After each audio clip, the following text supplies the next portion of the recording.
Hey, folks, we're still getting set up over here really quickly. Thank you for joining us today. I want to turn off the music first.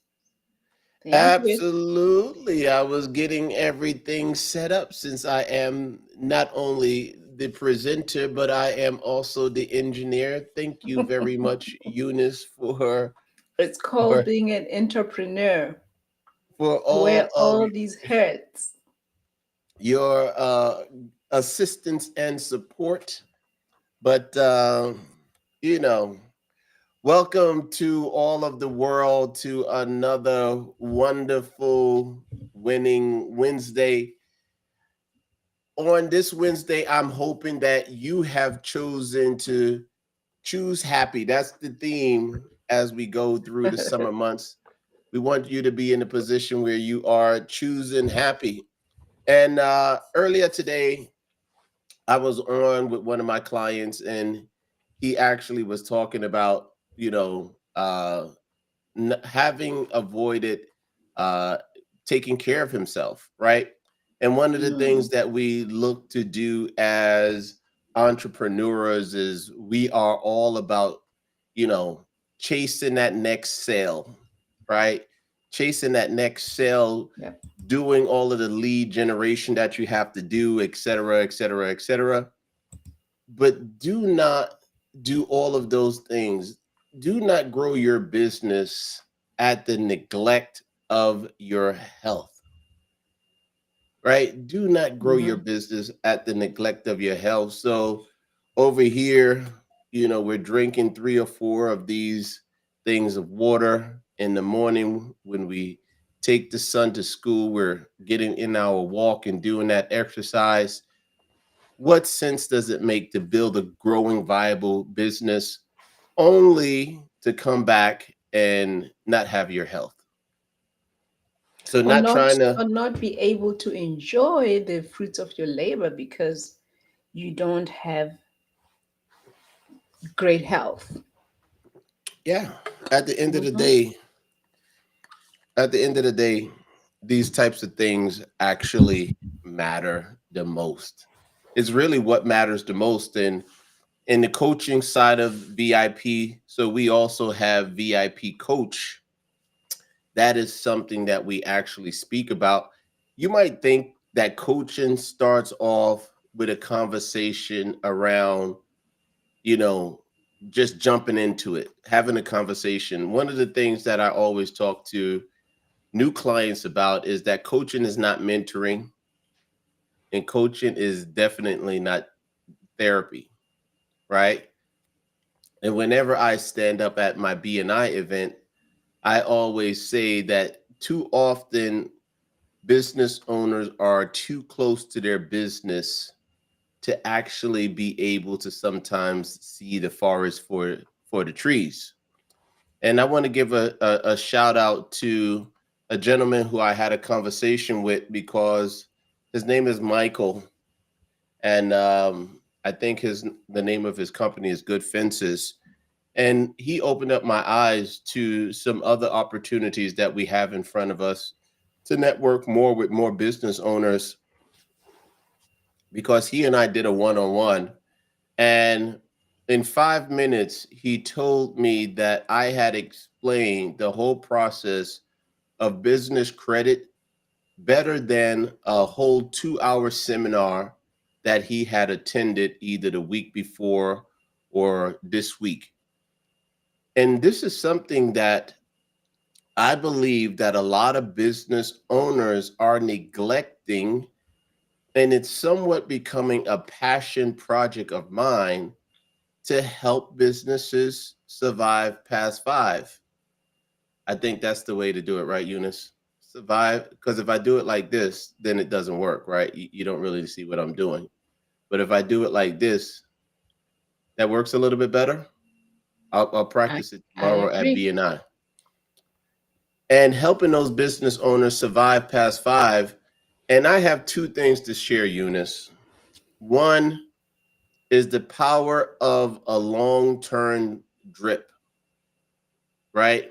Yep. You probably don't know this, but earlier today, a client called who I had a conversation with nearly 1 year ago. And the timing wasn't right for her and her business. She came back to me because of one of those emails that we sent her, and now the timing is right. So, what does that say, Eunice? Well, two things. I think when you talk to potential clients, sometimes it's not at the right time, but you plant that seed, and at the right time, they'll get back to you. You said two things. The second thing is there's power in establishing relationships because people transact with people that they know, like, and trust. So it may seem like, okay, we've had one conversation and then, you know, periodically we've sent you emails here and there, but that kept that relationship versus treating somebody like a transaction who you transact and they just never communicate after that. No, that's that. I wasn't looking at it from that perspective, but I was just going to say that it's all about patience, right? Or Yeah. adding on to what you said, it's all about patience. Um, because you never know when that person is going to come in or what channel that lead came in via Facebook for a lead magnet that we were sharing, right? And Mm-hmm. that's how Mm-hmm. that person came in. I looked at the record today and I was like, oh. So I'm going to give a shout out to Keith over there at Profit Lifter, who says, no, Lee, keep these long term nurture campaigns going, Yeah. because these long term campaigns, you never know when that person is going to be ready to transact. There was some doubt, but I guess at this point in time, there's no need for doubt because that person is actually ready to transact. And I knew, and the wonderful thing, if you're in business and don't have a CRM, get a CRM. But when she called in, I basically answered the call with her first name. I knew her first name because I saw when she was calling and her first name answered, and I said, "Hello, how are you doing? It's been a long time since we last communicated." Right? Mm-hmm. So that's awesome. So let's talk about zero to fund it and do a case study on using just your EIN. And I think we speak about this quite often about our journey. And in our journey, right? At that point in time, we had perfect credit scores, right? We had perfect credit scores, right? And we went to go and apply for a loan and got denied, right? I was on last week with a bookkeeper, and I'll be speaking to her tomorrow because as a bookkeeper, she's making sure that all of her clients, their books are in order. So through a BNI connection, she was able to find us. And I'm starting to do this with every new client that I speak to is I ask them, have they completed the 7 steps of building out business credit? And many of them don't know that there are 7 steps, right? So I told her step one is creating your LLC with the State Corporation Commission. Step two is getting your EIN number from the IRS. Step three is opening a business bank account. And I asked her, did you go beyond that point? And this is a very educated lady, MBA, etc.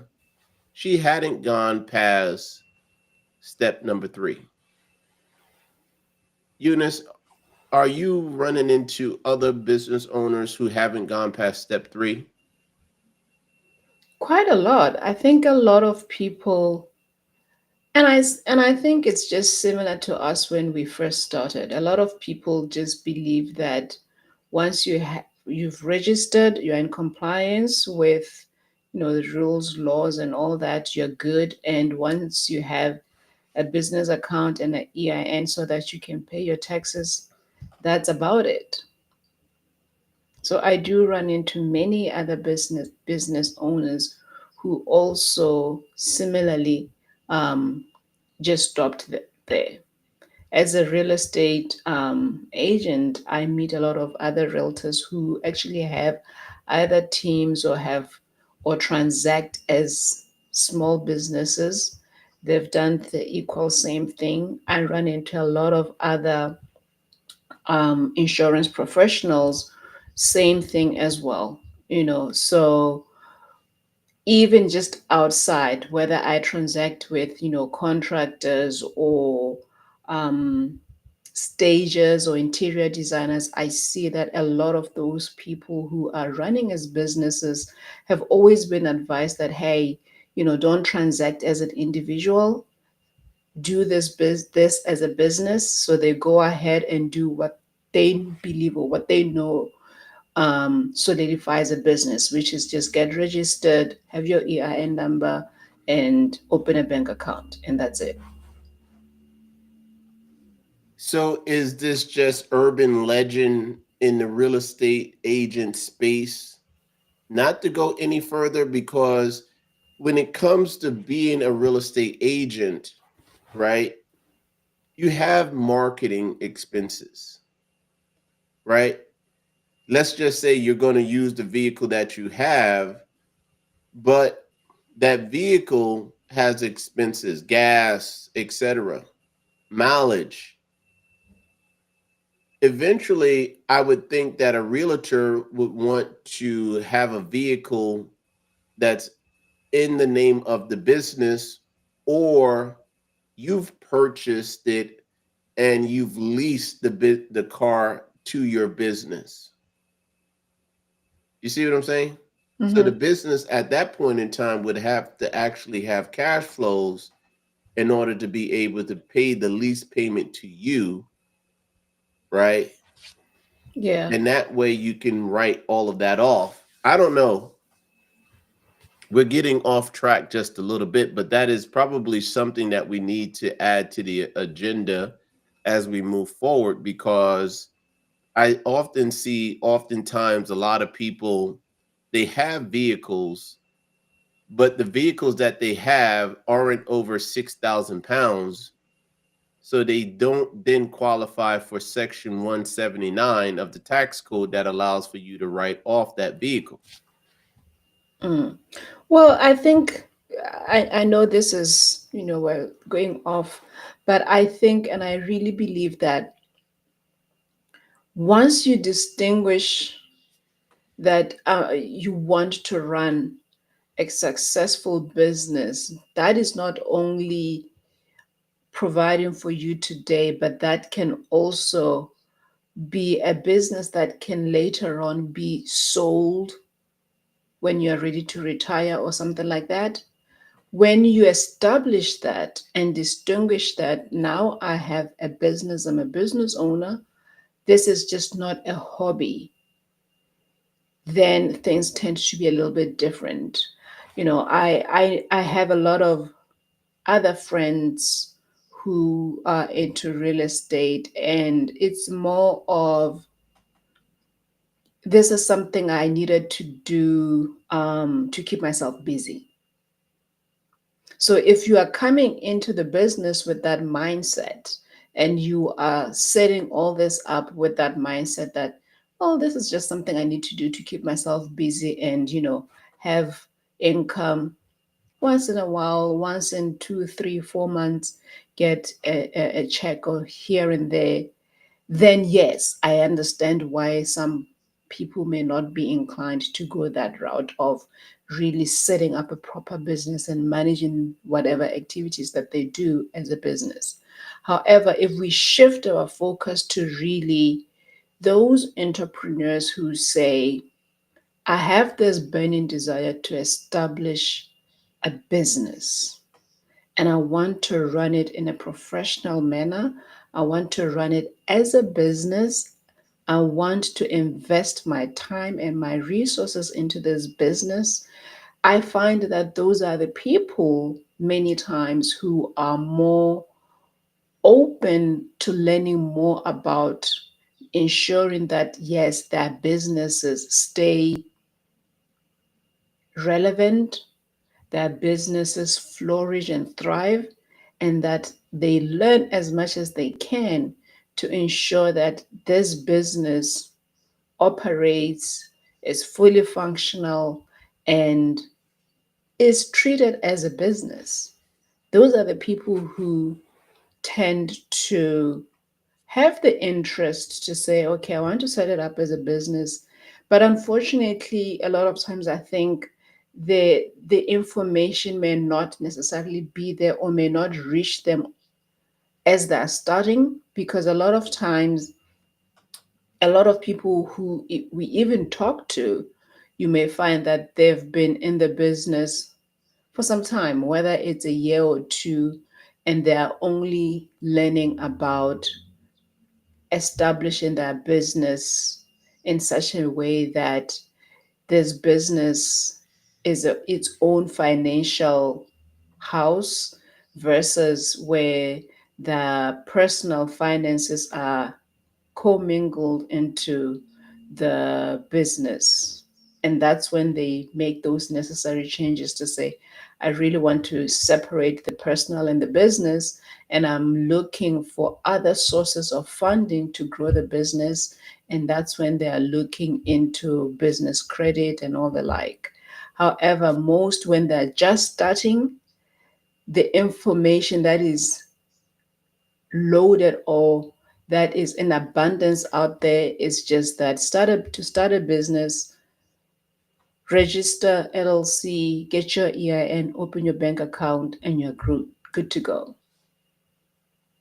We need to save real estate agents from themselves then, and we need to put out content that actually shows, hey, if you are going to dedicate the many hours to study, pay for getting a license, you should start off your real estate career thinking about it from a business perspective rather than I'm going to sell a couple of houses per year. The fees are just too much, right? And with the changes, blah blah blah, Mhm. you might not be able to make it there, right? So definitely something that we should talk about. But to all of those real estate agents who are out there who have done step number 1, step number 2, and step number 3, right?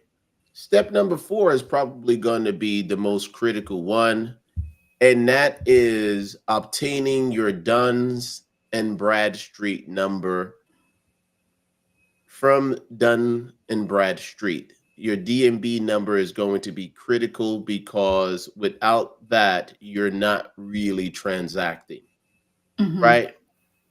The next step after you have gotten your DUNS number, and that's probably going to take about 2 to 3 weeks. I do believe I was on the DMB website the other day, and they have an accelerated process that Yeah. will get you it in a total of 8 days. That's accelerated, 8 days.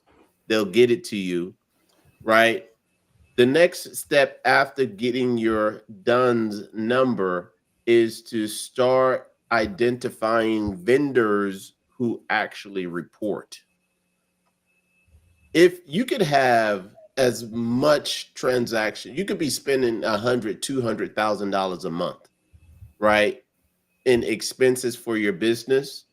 But if those vendors who you are working with aren't reporting it to Dun and Bradstreet, Experian Commercial, or Equifax Commercial, you might as well have opened up the window and just poured out your money because it's Mhm. doing you absolutely zero benefit when you go that route. So you definitely have to know and learn who are the vendors that are actually reporting and try to do business with them, Yep.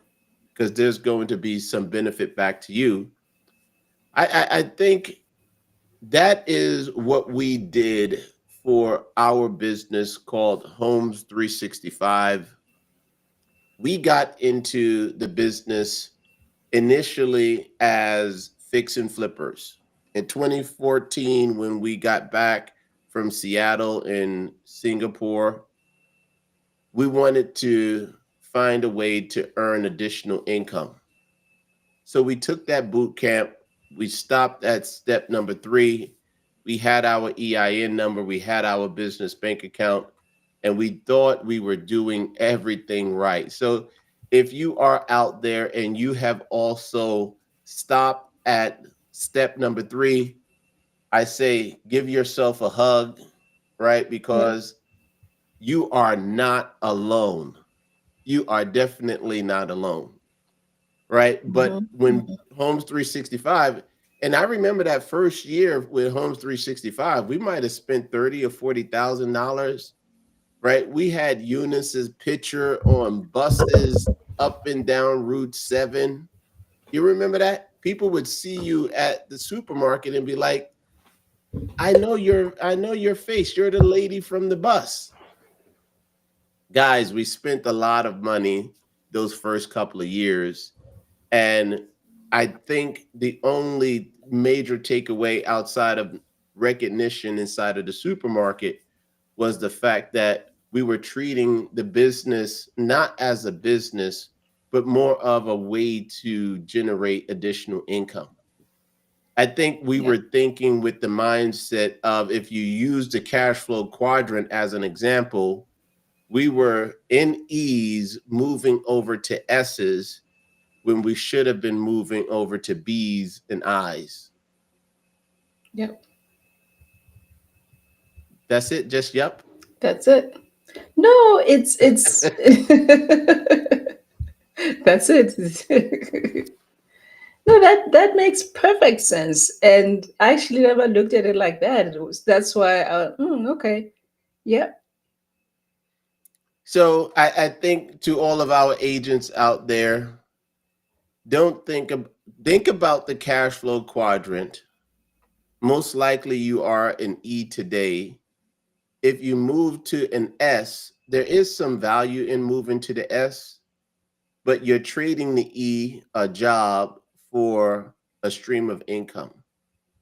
The goal should always be to move over to the left side of the quadrant and create a B, and then use the B to make you become an I, which is an investor. Mm-hmm. So I think we're going to Right. change this into a YouTube video where we can do some B rolls of arrows pointing and all of that. I think people would get a tremendous benefit out of seeing that. I just thought about it myself, to be perfectly honest with you. So we got to. I'm really happy that we captured the moment. But I think that's enough for what we did. We did a zero to fund it. Now we have credit cards, we have lines of credit, we have so many different things that we actually aren't using right now because where interest rates are. And welcome to the Fed. They lowered interest rates today, so they're moving in the right direction. But lowering interest rates comes on the back of Amazon announcing yesterday that they're going to be laying off 30,000 individuals. So there are pros and cons. I say to all my small business owners, make sure that you are executing your plan and you have a contingency for the risk that is out there in the environment. You want to be prepared for this. And the way to prepare for a downturn, and whether or not if your income streams are going to be sufficient to survive the downturn, is making sure you have access to capital so that you can keep your business fueled Mm-hmm. until the cycle turns itself around again. So as we close out, Eunice, I'm going to pop it up there.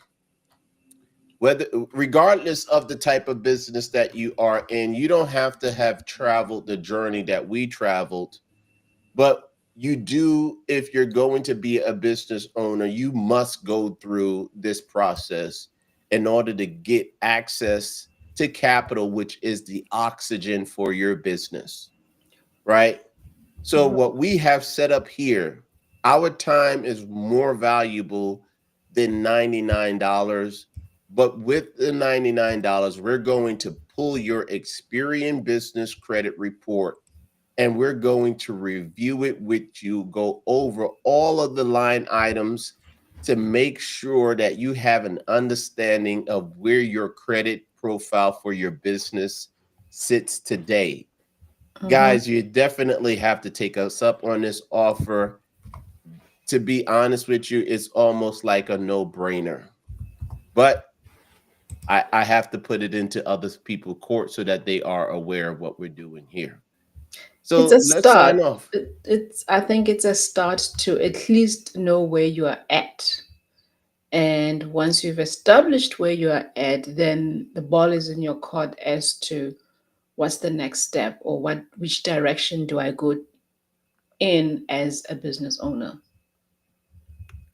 All right. All right. So this is going to be our last session for October 2025. Can you believe it?